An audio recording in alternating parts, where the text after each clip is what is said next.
Welcome everybody, super happy to see you. Just to give you a sense of what's going to happen, we're going to talk for as long as we feel like talking, probably about 30-35 minutes, and then we'll open it up for Q&A and then everything else. So I'm going to start with an affirmation first. Okay. One thing you should know is we're friends in real life. Ashley hates feelings. I love them, or at least enough to want to offer them. And as somebody who watched not all of this book come to be, but a large part of this book, I just want to say thank you for giving us a model for how to do really interesting, difficult work. I know we'll talk a little bit about the writing process, but I just want to acknowledge that many of us in this room have written things. We know some of the parts of the writing process are really, really lonely. And I know some of the things that you went through to write this book, and I'm just incredibly proud of you. So that's the first thing. Oh, she always starts with the feelings. All right, so everybody is here for you. They obviously are like, this book means something, but if you can give us a 60 to 80 second just spiel about the book. What do you want us to know? 500 pages in 60 seconds. Here we go. I would say that you cannot understand how we got here without talking about Queen Mother more, and you can't possibly have a way forward for the future without talking about Queen Mother more. And what do I mean by that? Queen Mother More was, for lack of a better term, kind of Gumpian, if you will, in the sense that she was born in 1898. She died in 1997, so she lived for the entirety of the 20th century almost. And in that point, she was part of every major moment, ups, downs, anything that you can think of. But I think that there's a couple of things that she was clear about. She was clear about her vision for Black liberation. She was clear about how to set your compass towards something and move towards it with purpose, even without knowing whether or not you would ever see that vision come true. And she was a model of what I call kind of tactical flexibility, the ability to make coalitions, come together, go apart, all as it saw fit. And so I think that you, hopefully if you pick up the book, you get a history of the 20th century as told through the Black women who lived it. And hopefully, whether you agree with her politics or not, we can talk a little bit more about what exactly I mean by her politics, you get the sense of how to keep your political imagination broad, about that nothing is the way it is because it's been that way. And she offers us really great ways to think about how we might want to reorganize ourselves for the better in the future. I don't know, was that 60 seconds? I don't know, but you did really well. You just started off by saying that Queen Mother More is kind of Gumpian in the sense of all these things. So I want to stick with that for just a second. And, she kind of did it all. Just some of the things that I noted. She galvanized crowds with speeches. She was a principled student of political movements. She fundraised. She organized local communities. She kept people from dying on death row. She raised money for women. We're in this moment where SNAP benefits are being cut, right? Queen Mother More gave us a model for how to make sure women were getting benefits to be able to feed their children. She did all these things. And I can't help but to think about, one of her students and predecessors talking about Black women being the mules of the world. I'm just curious about, from your research, do you have a sense of how she felt about having to do all of these things? That's a really good question. I think that she felt certainly frustrated. So I would say this, Queen Mother More believed that America as we know it was a failed project, right? That this idea of liberty and justice for all, the fact that we were going to ever fully integrate and make this work was just not feasible. She thought the sooner that Black people, and really all people understood this, and started to think about other ways in which we could organize ourselves in relation to the American nation state, but also most importantly to each other, right? The better off we'd be. And I think in some ways, if we think about today, that echoes very clearly, right? That no matter how much we try, we really struggle to live up to the promise that we all are somewhat invested in for better or worse, right? So I say that all to say is that I think she felt like it was a very worthwhile thing to try to convince others of it, but very frustrated by the fact that people couldn't get there faster when everything around themselves was telling them that this wasn't working and that there had to be a better way, right? And also I think she felt frustrated by, even if we weren't totally clear what that way was, trying anything had to be better than accepting where we were. But she felt it was hard sometimes to get people on board. But there were moments that were very rewarding where I think she felt like people were coming to her side. I want to go back to something else. You said we can come back to her politics, Yeah. which I think her politics are a central character in the book. So Queen Mother Moore, key figure in the Communist Party, especially in New York, a devoted Garveyite.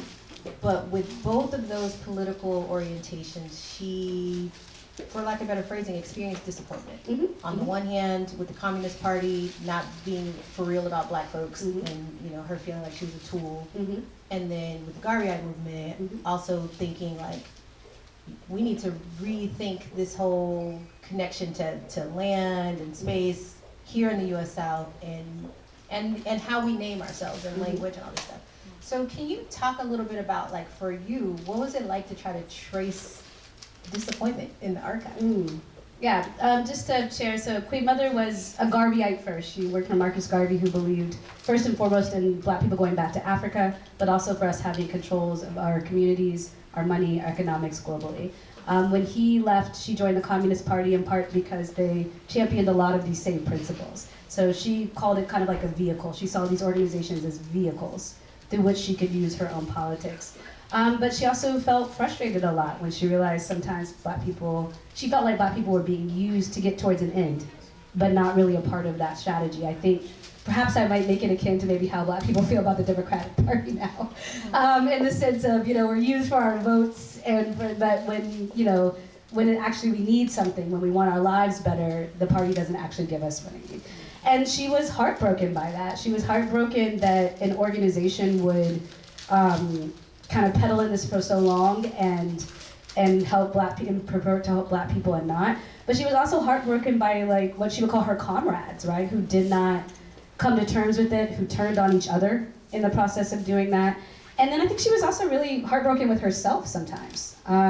Particularly in the Communist Party, I think she felt like she maybe went too far. So examples she gives that I talk about in the book is that when she was trying to kind of move in a progressive politics kind of way, she's a nationalist, so she wants separation and self-determination, but she joined groups that didn't always advocate for that. She said that she was organizing to integrate baseball. At the time, it was not integrated. And then she realized that that was her biggest fail. What she should have done is been organizing for a broader, at the time would have been called a Negro League, right? Because not only would it have gotten more black people into the leagues, it also would have supported black businesses and black hotels and black restaurants and all these other things, right? And so she found that at some point she herself lost her way in terms of thinking, did I get too far caught up in something that I lost sight of that? And then finally, I think, there was a lot of heartbreak because, her family life was not great because she was so devoted to this life. She talks about her regrets as a mother, and she talks about her regrets in terms of keeping in touch with her family. And it was a real difficult thing to navigate, giving oneself so totally to the movement and what that cost her and how much that broke her heart at home. So I'm going to let you choose your own adventure. Okay. Because you said a couple things, Yeah. and I think we can go in a couple of different directions. Do you want to talk about mothering, or do you want to talk about heartbreak? Oh man, we didn't cover heartbreak already? We can talk about mothering. What do you want to talk about with mothering? All right, that's further down my list. Okay. Okay, so one thing y'all should know is after I read the book, I was texting Ashley. Maybe I called you, I don't know. And I said, after reading the book, I feel so deeply uncomfortable with talking about Queen Mother as a mother of the movement. And she's like, why? And it was precisely because of all these things that she gave up, these regrets around her own biological son, the other kinds of relationships she has. So I want to ask you about how, if at all, in researching and writing the book, has your understanding of mothering TM changed? Oh man, that's a tough one. I mean, I think that, how she justified it to herself is that she had one son at home, but she had millions of children that she could save. And, we can talk about whether that's the proper cost-benefit analysis, but that's how she did it. But I think in the process, she also took in a lot of different activists who felt like they were rejected by their families for choosing the more radical route, particularly in the 60s and 70s, kids that joined the civil rights or Black Power movement against their families' wishes. And many of the people that I talked to in writing the book talked about how she took them in. So I think she had a complicated relationship. Her son is still alive. He lives in Philadelphia. She had a complicated relationship with him. She joined in kind of gathering more children in a much more kind of mothering sense. And then I do think that she felt like there was a bigger cause or calling in being the Queen Mother of the movement. So I think it helped me think about mothering more broadly, but it also helped me think about the true costs of it as well. And the really unfair standards that are put upon anybody trying to take care of people in any context, whether that be biologically or otherwise. Don't side on me, okay? Uh-oh. So I would like to maybe talk about, you do a lot of things. You know, you teach, you're professing all over. You know, you wrote this, what I consider to be probably your magnum opus, right? You do all these things. You became a mother in this process. Yep. I'm curious about how you have juggled all the things that you do while mothering. Mm-hmm. And where you might feel, where do you feel tension around being the mother out there and the mother at home? That's a good question. I think that in becoming a mother, I think I became a little bit more of a salesman of the world, or saleswoman of the world, right? Like, the world is awful, but I need to believe that there's some really redeeming factors, because I want to sell it to my kid, right? That, like, I brought you here and, like, you know, there can be some good and you can do some good in this place. And I realized that if I'm going to be a saleswoman about this, then some of my attention has to necessarily go away from kind of focusing so unilaterally on her and kind of making the world that I'm trying to sell to her into fruition, right? I've got to be a part of that. And I think I was, but I do think I feel a renewed strength in saying, like, if I'm telling you that, like, it's worthwhile to be here, I'm telling you that I didn't bring you here to struggle, I'm telling you that I didn't bring you here and there's nothing left for you by the time you got here, then I've got to kind of put up and find some way to show you that there's something valuable here for you. And that has meant that sometimes I've had to take away from time and energy doing that to put that forward. I also think that one of the things that Queen Mother has taught me is to, you know, you set your compass towards a place and you just try to move in that direction. And sometimes that means that, you know, you have to just make choices and take risks, right? But if I want my own child to understand that and to create a value system and move in that direction, then I'm one of her foremost teachers of that, right? So it's been, I think our goal in life, as Miriam Kaba would say, is to try to close the gap between our values and our actions. But I think I feel a different urgency to do that, even though I was trying to with my kid being in the room. Yeah, I would just, I want to talk about craft and writing here in a second, but I think one of the other things I get from the book is Queen Mother also was quite a student of what it meant to build community. And how that closing of gap with, you know, potentially what she might have considered her failures as being a mother. Page after page after page, we also see you writing about how she was still attempting to make sure, even in her absence, her son's needs were met, or et cetera. And just another affirmation. I mean, I think you and Ade have done a really great job at helping to cultivate a village so that Ella and all the other kids that are part of the village, Naima, Momo, other kids that are here, can feel like even if it's just a tiny bubble, something is possible. You know, it's not just out there, it's not just in the books. They experience it just by being able to be in that little safety net. This is why we hate what the state is doing right now. Bust our bubble, literally. Trying to bust the bubble. But I want to talk a little bit about craft, because one of the extraordinary things about Queen Mother is she had no archive. And so for the better part of 10 years, you spent time trying to construct one. Tell us a little bit about that. A very poor decision. 0 out of 10. Do not recommend. So what I'll say is that my first book, Remaking Black Power, is a history of Black women and Black power. And when I was talking to all of these different women, almost all of them had a story about meeting Queen Mother. learning about reparations, talking about it one way or the other. And so then I went to go find out more about her, and there was nothing. And like, so as a historian, you're like, this can't be true, this can't be possible, where is it? And then if you can hold up, well, yeah, you see, right? And then I'm like, but I've seen this picture since I was a kid, right? This picture is in a book that was on like the coffee table, and I'm like, well, where's all this stuff at, right? Because this has to be all the stuff. And the stories were crazy. I mean, I'm talking like some real national treasure shit. Like, some people said that it was buried underground in New Iberia where she was born, and you needed a password, and you know, Wi-Fi, throw salt behind you to get it, right? The next people were saying that people took it when she went into a nursing home because, you know, she didn't have a lot of money at the end of her life and basically died destitute. Other people are saying, I kid you not, I was at the Schomburg at 135th Street talking, and a woman stood up and told me that she was wearing this, the Queen Mother Moore gave her, right? And in the Bengals, the Queen Mother, and I said, no. And she declared herself the new Queen Mother. There's more of that in the book. But she is in here. So if you buy the book, you get to see what transpired with that whole thing right there. So I say all that to say is that, but for better or worse, it seems not to be the case. I went to her son. It took her son years to talk to me because of all the things that we've talked about the complicated relationship between mothers and their kids that are activists. And I was expecting him to have this treasure trove of stuff. And all he had were a couple of clippings. He had this picture, though, right, that you see here. And then this is the best part. He had an old 45 of her singing, right? No, as you see, let me tell you, my girl, love her. She's a poet, but not a very bad one. And a singer, but a very bad one. And I include both in the book.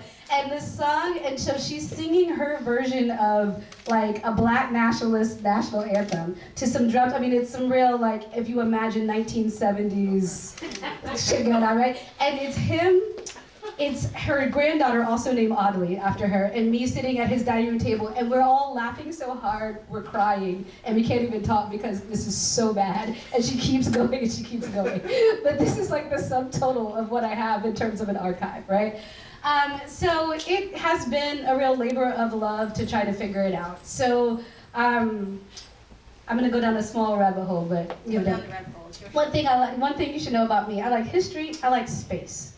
Right? And so if you think about a black hole, right? We know a black hole exists not because... I know. Walk with me, people, walk with me. We're going somewhere, I promise. All right, so we know a black hole is there not because we can see the black hole, but because we can see the light reflected around it, right? That is what it is to basically archive or find radical black women, right? You just have to kind of know where the light is hitting over here and see if something might reflect that you might find. So to make that more tangible for you, I knew in the 1960s she was involved in trying to get black control over schools in Harlem and Brooklyn, right? So I'm searching through everything. You just got to search in that area in the archive. Right? Nothing is labeled Queen Mother Moore, everything she did, for getting control over schools. But I opened something that says like 1966 boycott, and it is one folder. In that one folder is one of her very bad poems, right? That she has written while she's on an all-night boycott, right? But you would have never found that if you just didn't know to kind of shine your light in that area, right? And so I look at it as kind of, that's the way you have to do it until you can kind of amass a lot. There's just some stuff you just don't know. And the final thing I'll say that is a real, and maybe we can talk about this in Q&A, is a real, I've got children here, so let me rephrase myself. A real mind scramble. Is the most complete accounting most of the time that we have of these women is their FBI file, right? Queen Mother Moore was followed for nearly 70 years by the FBI, day in and day out. Sometimes down to like, she went to this meeting, she went to this meeting, she went to this meeting, she went to this meeting. They took pictures of everything. Sometimes they cut out the newspaper articles featuring her and put it in the FBI file. I mean, they're literally creating an archive for you, right? So it's a huge biographical accounting of her life, but it's also done from the position of the feds, right? So there's a real question about that being the starting point for a lot of the work we do, but it is one that a lot of us that do this kind of history have to engage with. A little off topic, but there we go. It's okay, but yeah, can I tell you what I thought you were going to say? About space? No, about what people should know about you. Oh, yeah. That you like conspiracy and cults. I do. My dear husband believes that the only thing keeping me away from that is critical thinking, which may go with the years. But you heard it here first. If you can't find me, that's what I mean, I've kind of long thought that the reason why you stuck with this so long is partially because you like conspiracy theories. As we say in Nashville, Tennessee, let me put something on the stoop, see if the cat licks it up. And that is that to be a historian, particularly of Black history, is to necessarily be conspiratorial. You have to believe that you've been told something wrong. You have to believe that there's something else out there. You have to believe that there's a truth that has not been told. So it's kind of an occupational hazard. Sure, and I'm watching Josiana, she was nodding with you. When she gets taken by the cult, just remember that we were here, and you were nodding, and that gave her affirmation that she should go. Question for you about just maybe what was one of your favorite things that you found in the archive? Oh man, Or besides as the you've been 45 constructing record of her singing, that was pretty great. You know, I liked getting to just know who she was a little bit. I think, you know, one of our biggest issues, which I think is historians' fault, particularly historians of the Black freedom struggle, as we've kind of lionized these figures so much that they seem so unattainable, right? Like it's either you gotta die like Martin or Malcolm, or you gotta stay home. There's really a lot of in between, right? I just liked knowing, like, for example, like, one of the things you may not know is that she was born incredibly wealthy and ended up kind of falling down the class ladder because she was orphaned. She calls herself a bourgeois little stinker. That's what she thought she was going to be. She had maids and nannies, and then ends up being like a Black nationalist trainee Malcolm X. It's a hell of a story. But, you know, she struggled with like still liking nice things, even though she was knowing she was working for like Black liberation, which I think we all who live in capitalism can, you know, deal with. She just liked sweets to her peril. You know, just was always drenching everything in sugar and syrup. She had a lot of zingers, right? Like she was funny.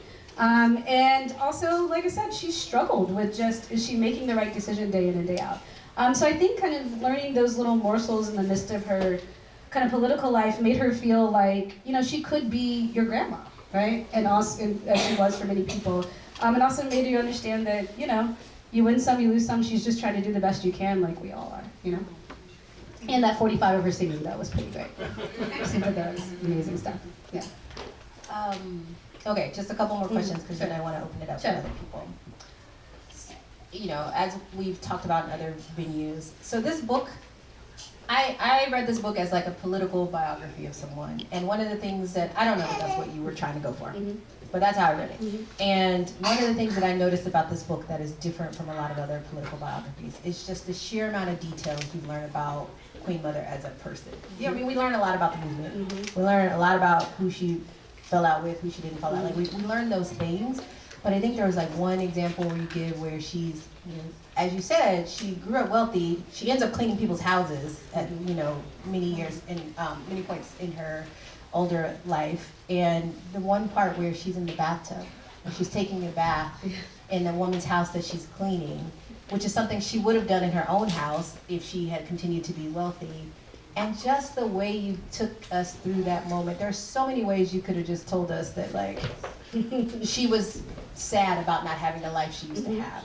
But that little detail painted such a beautiful picture. So I wanted to, I know you sometimes have worried that you went down too many rabbit holes in the book, but I think the details actually are what make a life. So I'm just curious about how you chose, what were some of your, maybe if you want to choose a detail, but like, how are you picking and choosing around which of these kind of rabbit holes you wanted to go down when you were writing? That's a really good question. My editor always calls it zooming in and zooming out. He says in a biography, you gotta know when to zoom in, you know, something's really special about a life, and there's sometimes we need to zoom out so that somebody can understand that life in the broader context, and the key is to try to figure out, the knack is when to zoom in and when to zoom out, which is hard when you're so obsessed with every little detail of somebody's life. I loved talking a lot of times about when she was sitting around her house, to the degree that I could. One of the things that I talk about briefly, but could have been a whole other book, is that she was the oldest of two other sisters who basically were all, you know, lifelong Black nationalists that organized in a myriad of ways.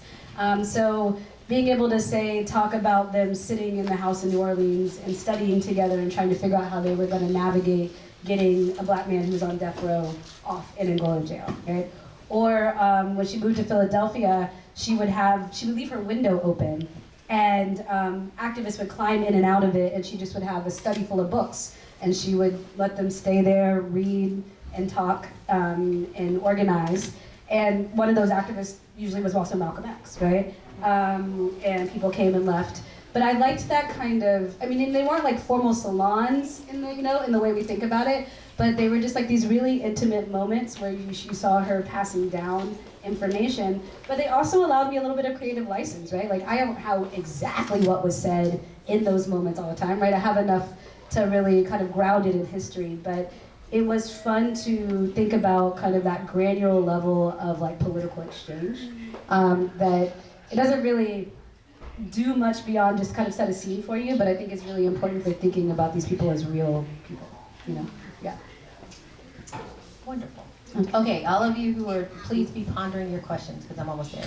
My own rabbit hole. My book looks so new because I just got it today. I promise I read the actual book, but I wanted to bring my nice clean copies because you have to sign it.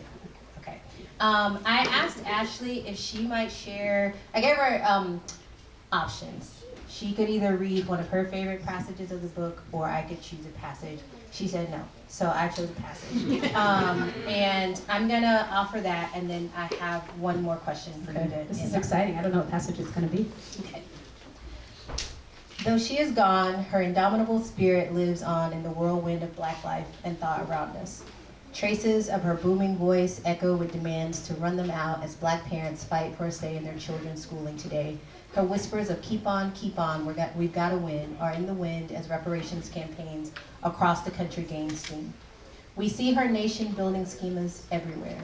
In the Saturday morning programs Black communities create to counter the harmful stereotypes they endure, and the way we take care of one another when the state has failed us through GoFundMe campaigns, donations, and myriad other forms of mutual aid.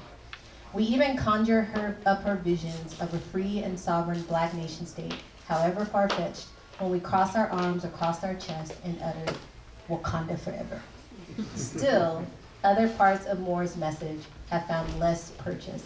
Queen Mother Moore believed there could be no true voting rights until Black folks decided whether we really want to be part of the American politics. There could be no Africa for the Africans if Black Americans didn't first fight to rip neocolonialism up from its foundations. And there could be no full integration without reparations. No true self-determination until Black people had built a nation of their own for themselves. Queen Mother Moore spent her life calling out the contradictions inherent in Black American citizenship and cajoling Black people, and all Americans for that matter, to focus their attention on building a new world rather than trying to reseal the cracks in the foundation of American democracy. So, what we learn about Queen Mother Moore in the book is that I'm a Reformed, Baptist.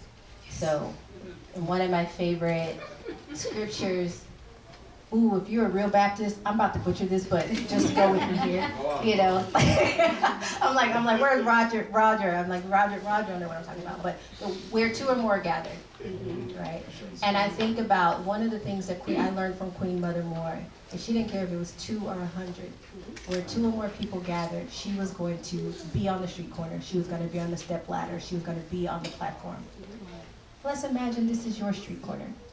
You have written this whole book. You are clearly a student of Queen Mother Moore's history. You're a part of her lineage at this point. What would you like to leave it? This is if you're going to be in your Baptist preacher bag. What would you like to leave with us today? I thought about this question right now. I don't think I scrolled to the end. That's a really good question. I think that I would say that the lesson to take away from her is to stay the course. I think that you can agree with Queen Mother Moore's politics or not. You can decide Black people should be separating or not.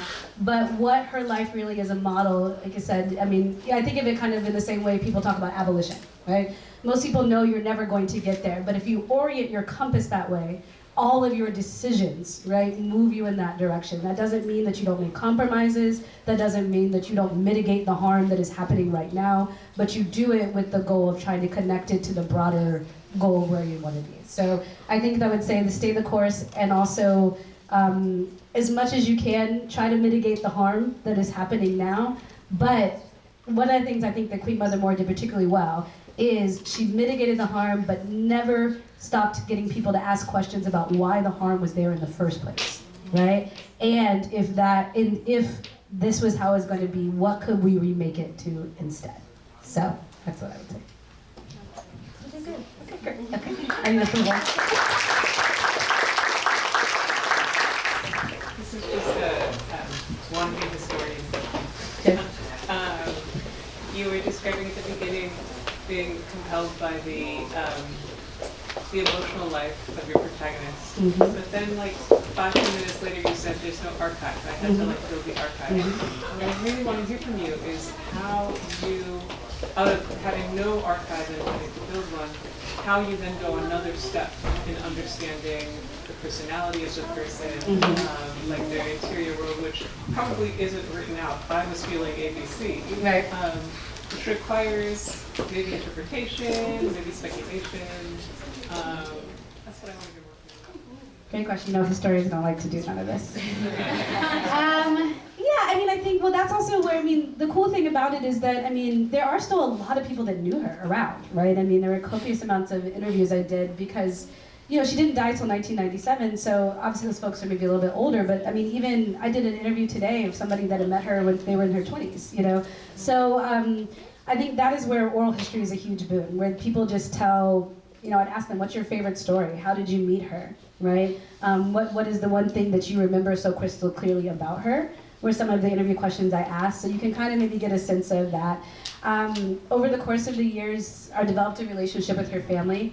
Like I said, for a long time, her son was reticent to engage, but now I see him about once a year, and I see her granddaughters, etc. We went down in Liberia together. And so I think through that, you get to really see a different family side of her. I mean, it's like the old, I don't know, my husband sends his parents these memes all the time about how harsh they were as parents, but how easy they are as grandparents, right? That very much seems to be the situation for Queen Mother Moore. Like, as a mom, she was so, but like as a grandma, she was like the best ever. So you get to see that part as well. And then also, you know, one of the things that's really interesting is like, there are enough people around that still are invested in a very specific way of understanding her, too. So it's also really interesting to see kind of the conflicting ways people remember her or think we should remember her, particularly in her later life as well. But I think the oral history part is a big part of it. And some of it, honestly, is just, it's a little bit of, I don't want to say critical, it's not critical fabulation. That's not what we do here. But not that it's bad, that's just not what I'm doing. I think informed speculation maybe is the way to go, right? And you know, that's okay too. Yeah. So one of the things that the writing instruments, I'm thinking about particularly the way you build scene, particularly when you're building the lineages of where Queen Mother Moore is her father's side, her mother's side, right? And so I have this huge question, which is like, can you tell us more about like her mentoring Malcolm X? Like, you know, like that's such a, when we think of Malcolm X, you know, we either have the Spike Lee version or we have the Al Taylor, right? But we don't think about, or we know about the Nation, right? And sort of Elijah Muhammad, but like him having Queen Mother Moore as like a mentor before he's Malcolm X, right? Is such a, I think, amazing sort of thing. So I was like, what was he like as a student? What was she like as a pedagogue, you know, as a mentor? So she says that she met him, or kind of saw him speak at an open air market right after he got out of jail, right, in New York City. So he's at a rally, he's just starting to get, you know, his sea legs, as you will, as the Malcolm X that we know him. And she's taken. She's like, I haven't seen somebody be able to move people like this since basically Marcus Garvey, right? And so there are all these letters actually found in other people's archives between her. They're kind of the old guard, the folks that were Garveyites and communists that were writing about him. So like the older guard was looking at him and being like, wait a second, we might have something, we got a live one, right? They have been, all of them had kind of been working, but they hadn't found somebody that could really capture the message the way they wanted to until he burst onto the scene. So there's a lot of kind of backstage like talking and writing about, how can we mold him, how can we think about him? So it isn't even just her, everybody kind of wants to, everybody sees he's something special. Everybody sees that the way he can communicate and galvanize the masses is generational, right? And lots of different people want to use it towards their end. She was actually very disappointed in his foray into the Nation of Islam. She did not agree with Elijah Muhammad. And most importantly, she felt that Elijah Muhammad had a very essentialist, though hers was kind of essentialist too, version of Africa, but more so. And that, by and large, he should have been using Nation of Islam to really push the movement forward, which, he was saying everybody should stay out of that. So from what I've been told, he would come and learn about, African liberation struggles, which she knew a lot about. She would teach him about reparations as the mother of the reparations movement. But she would also try to convince him to kind of break out of that, hold that Muhammad had on him. And she said that these are based on interviews of what she has said.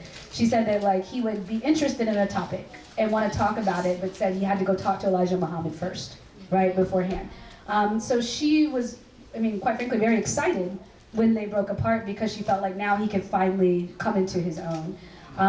And she, was very much upset when he was cut down before his prime. She worked in his school in Harlem after that, and tried very much to keep on his legacy. But she thought that he could be the vehicle, he could be the Messiah, but he needed a different level of political training, which her and her sisters did try to get to him. Do you think that there's anyone currently that she would consider would push the vehicle or the movement? I ain't seen nobody. I know somebody. So we need to call him up. We're down bad. I don't know. But there's perils to that, right? And I think one of the things that is really important about understanding kind of the broader Black freedom movement, particularly Black women, is that, the Messiah model also isn't good because your Messiah is going to get killed, right? That's just kind of the way. And it's probably male, and it isn't a way to sustain things because you lose so much momentum that way, right? You have Garvey, right? Then you have Malcolm, then you have Farrakhan, right? And that kind of ebb and flow is tough if you're really trying to sustain a movement. So, she would, I always teach about organizing as like an iceberg. Right? There's so much happening below the surface. And there are moments in history where it pushes up so much that you see the tip of the iceberg. But just because you don't see the tip of the iceberg doesn't mean a lot's not happening below the surface, right? And most of the time, Black women are sustaining that. And I think that's a more kind of long-term political model. Yeah. Yes? I think actually Cornel West is someone I would consider. This kind of swims in that scene, because you talk a lot about having that political spectrum where you can have that space and have ideas and have concepts.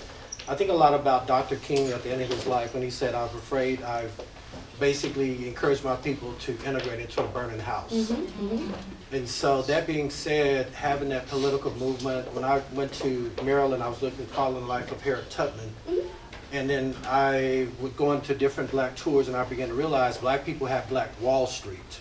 Mm-hmm. And so we were doing the integration. After integration, we went away from that. Mm-hmm. And then we had the unraveling. And I like what you said at the beginning, because no matter who we give our vote to, it doesn't seem like it really matters. Now, I vote all the time because I vote for my ancestors. Mm-hmm. So, and then King talked about the moral arc being bent toward good. And then I also like that you were saying that being very realistic is kind of hard to have, sometimes challenging to have that hard-headed hope. Mm-hmm. Mm-hmm. Yeah, and I think, I think what Cornel does well is he's got the personality, right, and the exuberance. I think that he's moved a little bit different in his politics that I'm not sure all of us could follow at this point. But I understand the captivating part is true. But and when we talk about King, about the arc of the universe is wrong, but it bends towards justice, it bends the way we push it, right? We're not in some invisible hand where we're moving towards this more perfect union. Or we have to compel it that way. And I think that people like Queen Mother Moore realized very early on that it was a burning house situation. And she said, we got a couple options here. We can keep doing that. We can start a campaign to get some money and kind of do our own thing. And in the process, we can mitigate harm for folks as we try to move towards that. So, I mean, she just really felt like, you know, it's a failed project in a lot of ways. And we'd be better off spending our time and energy building something different than trying to kind of coming back to this scenario that isn't ever going to work for us. And like I said, you can talk about whether you agree or disagree with that, but I think there is something really valuable about, we all kind of get locked into like Americana, right? And nationhood and nation building in a way that keeps us from thinking, keeps us chained to these ideas that aren't working for us, right? And so I think she's a great reminder to like, just keep your imagination broad. Like, you know, all of it's kind of made up, so it can be remade a different way, you know, if you get enough people together that agree with that, right? And it's a messy process, but it's possible. I just wanted to ask about the FBI surveillance aspect. Yeah. Number one, was it like a huge project to get access to it? How did you? Yeah, great question. Yeah, many of the activists I study were hounded under COINTELPRO, the counterintelligence program that started in the 1950s, but because Moore was so active in the 20s and 30s, her surveillance goes back and even predates the COINTELPRO that most of us know about. So these files are, well, I don't know about today, but in previous iterations of a life, these are a little different today. They're accessible. You have to file what's called a Freedom of Information Act request. You have to prove, if you want an individual person, you have to prove that they are dead if you are not that person. Like you can get your own file, but you cannot, you know, do that of other people unless they are dead. And you can also do it for like organizations. And so you submit it, it goes into an oblivion place that will, I've had Freedom of Information Act requests that have probably been open 10 years. I've gotten stuff back in 10 days, right? It's really all willy-nilly. A lot of it depends on if somebody's already requested it before, what you're requesting, all that stuff. But you have to remember these people are not specialists, so they just get a form and they go look. So they don't, you have to, you know, the more information you give them, the better, et cetera. And then a lot of it becomes back redacted. And so then you kind of have to tussle with them to see how much they're going to give you of that. Mm-hmm. But yeah, so, you know, they're imperfect records, but they give you something. Was it like virtual? So I am of a certain age, so at some point it was on a CD. And then it moved to, that's how, they used to physically mail you a CD that you used to put in your computer when I first started. But now they have been a better idea, right? Now it is like it's so funny. It's a link to a PDF that expires in 24 hours. So if you miss it, you got to get back in line, which is a very neat trick. So now it's a PDF. But you used to literally have to physically mail a letter there. They would mail you a letter back telling you they received it. And then if you would wait for your CD, and then they'd mail you a letter saying it's $15 for the CD. And then you would get your CD back. And you can maybe mail a letter saying, hey, do you have any updated information about this? And you get a letter back. So now the correspondence part is faster, but yeah. And did it impact her life? I mean, obviously it impacted her life, but I wonder how or if she carried her. Yes, yeah. I mean, there's I won't spoil it for you. It was a really great moment in the book where these people are watching her like every day, right? I mean, like then they're calling her phone and hanging up, and calling her sister's phone and hanging up. I mean, you know, they're not slick, right? I mean, you know, and so at some point she just says, "I see you following me. Let's just talk in your office." And she takes her sister down and has a whole conversation with them, which I count in the book. So she was very much aware of it. They all knew what was going on. You know, but it started to just kind of become part of your life, and you learned how to circumvent it. But they did at some points try to get her to basically be an informant. And they told her to kind of name her price because, you know, she was destitute most of the time. So that was one of the ways they got a lot of activists to flip is they needed money, you know, to survive. So people asked about that question around, do you think that there's a messiah basically right now? It was really interesting. One of the things we didn't talk about, I want to talk about, is whether or not, what do you think Queen Mother Moore would think about this moment of activism being a career path that one gets paid for? That's a good question. I mean, I think, you know, she really did struggle just to meet her basic needs, right? Anytime she wanted to travel, sometimes when she needed to eat, keep her lights on, it was through the generosity of other activists and sometimes a lot of younger activists. And I think that's true today. I mean, I don't know, I mean, like, I contribute to basically like, you know, monthly GoFundMe campaigns for like Black Panthers and other folks who are otherwise destitute, right? Because we shouldn't be doing this work without making sure our elders are okay, right? But so I think that she would have liked to have some sort of just basic living, you know, so, because I mean, as anybody knows, it's hard to organize when you're trying to survive. I mean, you know, nobody is immune to that, no matter your station. You gotta go to work and you can't eat. It's hard to be at the rally. You know, that's just the end of the story. I do think, though, that she would have felt stunned by kind of it being a really lucrative path because, I mean, she was anti-capitalist. I mean, she understood how money corrupts folks, right? So I think that would have been tough for her. And I think she would have thought it would have lent to, you know, the wrong kind of people rising to power, for sure. So. You've been great. Yeah, so good. Thanks. One more thing. Yes. You're so nosy. I cannot. You keep looking around. And I it's, hear my kids, the mommy sense going on. okay, we also yeah. looking. Yeah. So, for those who don't know, obviously you've written this book. You're going on this book tour, and one of the privileges of being your friend is I get to remind you that there's always time to celebrate. And I know that you haven't had time to plan like a book party or anything like that, and there was just no way we were going to go without celebrating. So we wanted to say congratulations. We, meaning the community that you built. We live in the house that Ashley Farmer built. And so we just got you a cake. Oh, Oh. With your book cover on did you make it. this? Oh. I wish I had. I wish you had to. Monty is an excellent cake maker. I by do the make way. cakes. She does. But Yes. not on a Monday. I have to teach Oh, tomorrow. wow. And we also brought champagne to just toast because every good moment, every good thing deserves to be celebrated. You are a good thing. You are your best good thing, and you are our good thing. So Thank cheers you. to you. Oh, thank you.